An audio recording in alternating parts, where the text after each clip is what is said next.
அக்பர். ரொம்ப முக்கியமான தன்மை, எல்லா பிரச்சனைக்கும் காரணமான தன்மை, எல்லா டைம் இருக்கக்கூடிய தன்மை. என்ன தன்மை?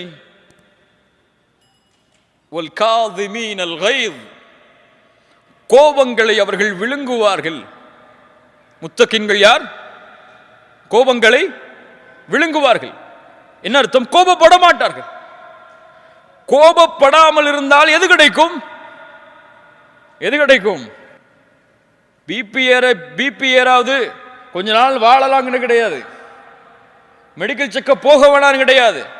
கோபத்தை அடக்கினால் சொர்க்கம். ரசூலுல்லாஹி ஸல்லல்லாஹு அலைஹி வஸல்லம் இடத்தில் ஒரு நபி தோழர் கேட்கிறார், யா ரசூலல்லாஹ், ஒரு அமலை சொல்லுங்கள், அந்த அமல் என்னை சொர்க்கத்தில் அழைத்து செல்ல வேண்டும். லா தக்தப் வலக்கல் ஜன்னah.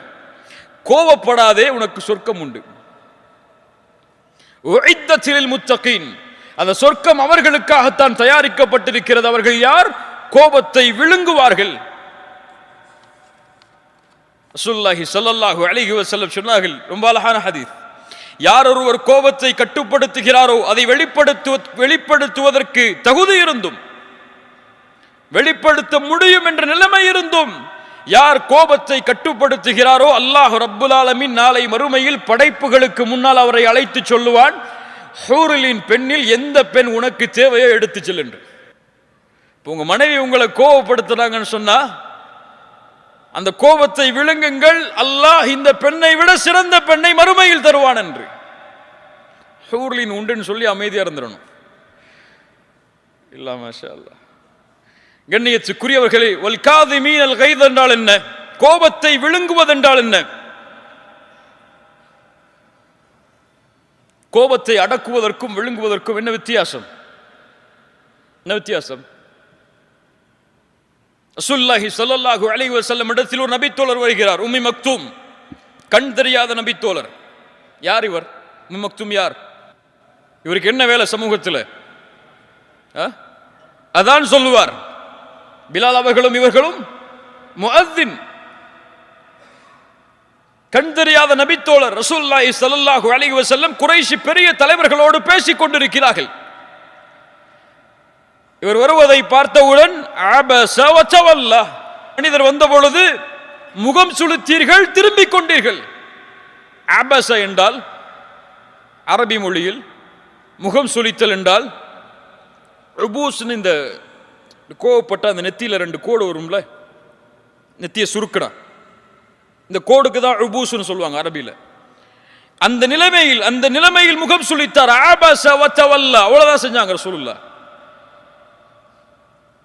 ஆனா உம்மி மக்தூமுக்கு தெரியுமா ரலியல்லாஹு அன், ரசூலுல்லாஹ் இப்படி செஞ்சது தெரியுமா? தெரியுமா? முடியாது, தெரியாது. யாருக்கு தெரியும்? இப்ப கோபப்படும் போது உணர வேண்டும், இந்த கோபத்தை அல்லாஹ் பார்க்கிறான், அவனுக்கு தெரியும். அவனுக்கு இது பிடிக்காது. கோபப்படுபவர்களை அல்லாஹ் ஒருபோதும் நேசிக்க மாட்டான். ஒரு அறிஞர் சொன்னார், அல்லாஹ்வுடைய கோபத்தை அடையக்கூடிய காரியங்களில் மிக முக்கியமான காரியம் கோபம். கோபம் அடைவதற்கு அல்லாஹ் அந்த உரிமையை கொடுக்கவே இல்லை யாருக்கும். நாம் யார் நமக்கு சமமான படைப்புகள் மீது கோபப்படுவதற்கு? நீ இந்த படைப்பை படைத்தவனா? இந்த படைப்பிற்கு உரிமையாளனா? முடியாது. வல் காதிமீனல் கைத் என்றால் கோபத்தை விழுங்கிக் கொள்வார்கள். யாராவது கோபப்படுத்தினா, யாராவது ஒரு விமர்சனம் செஞ்சா, போ அல்லாஹ் உன்னை மன்னிக்கட்டும் போயிருன்னு சொல்லி கோபத்தை காட்டிட மாட்டாங்க. கோபத்தை விழுங்குவார்கள் என்றால், யாராவது கோபப்படுத்தினால் இவன் சிரிப்பான், அடக்கிக் கொள்வான் உள்ளேயே, அது வெளிப்படையாக வரும் சிரிப்பாக. ஜஸாக்கல்லாஹு கைர், இனிமே நான் திருத்திக்கிறேன் போயிடுவார். அவர்கள் தான் கோபத்தை அடக்குபவர்கள். வல் காதிமீனல் கைத். அல்லாஹ் ரப்புல் ஆலமீன் கூறுகிறான், முஃமின்கள் யார், சொர்க்கவாதிகள் யார்? வல்லதீன யஜ்தனிபூன கபாயிரல் இஸ்ம் வல் ஃபவாஹிஷ் வ இதா மா கதிபு ஹும் யக்ஃபிரூன். என்ன ஒரு குவாலிட்டி! அவர்கள் யார்? கோபம் அடைந்தால் மன்னித்து விடுவார்கள். கோபம் வந்தால் கட்டுப்படுத்துவார்கள் என்றெல்லாம் இந்த வசனத்தில் சொல்லல. அவர்கள் கோபப்பட்டால் யார் கோபத்தை ஏற்படுத்தினார்களோ அவர்களை மன்னிப்பார்கள். கோபப்படும் பொழுது என்ன சொல்லணும்? கோபப்படாதே, வலக்கல் ஜன்னah, உனக்கு சொர்க்கம் உண்டு. அது முக்கியமா? இந்த கோபத்தை அவருக்கு வெளிப்படுத்துறது முக்கியமா? நீ பலசாலி நீங்க நிரூபிக்கிறதுக்கு முக்கியமா? உனக்கு சொர்க்கம் முக்கியமா? இப்ப முத்தகீன்கள் கோபத்தை விழுங்கிக் கொள்வார்கள். எம்முடைய கோபத்தை கட்டுப்படுத்தினால் அல்லாஹ் எம் மீது இரக்கம் காட்டுவான். பிறரை நாம் மன்னித்தால் அல்லாஹ் எம்மை மன்னிப்பான்.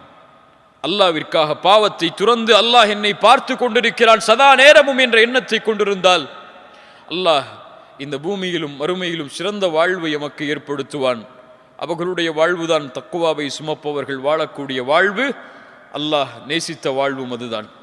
அல்லாஹ் ரப்புல் ஆலமீன் இப்படிப்பட்ட வாழ்க்கையை எம்முடைய வாழ்வில் வாழக்கூடிய வாய்ப்பை அல்லாஹ் எனக்கும் உங்களுக்கும் தருவானாக.